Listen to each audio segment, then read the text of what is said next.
Okay, here we are back to discuss some of the questions that we had from the second mode lesson.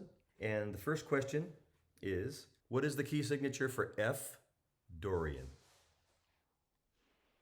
Okay, you may remember that to get to Dorian from major, you have to add two flats. So if you're looking at an F major key signature, it has one flat, and in order to make it Dorian, all you need to do is add two flats to it. It is important, by the way, that when you're writing a key signature, you should keep the flats in the right order. That way, any musician at a glance can look at that key signature and just see the shape of it and know what key we're in. Next, what do I do to make a Mixolydian scale sound like Lydian? Make a Mixolydian scale sound like Lydian.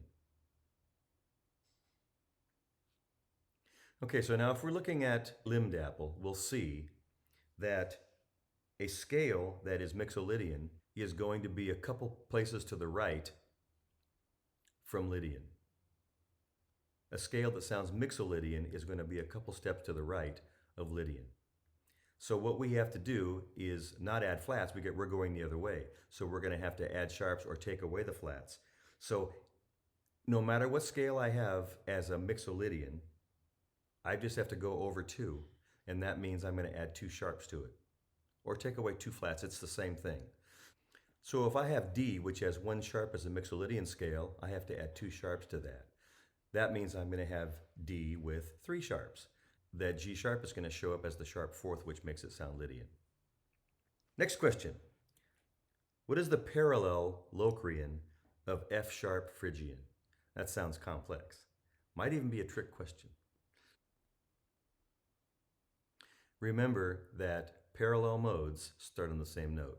So anytime you see the word parallel, you're going to know it's got the same letter starting.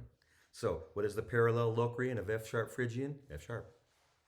If all the parallels are going to be F sharp, whatever they are.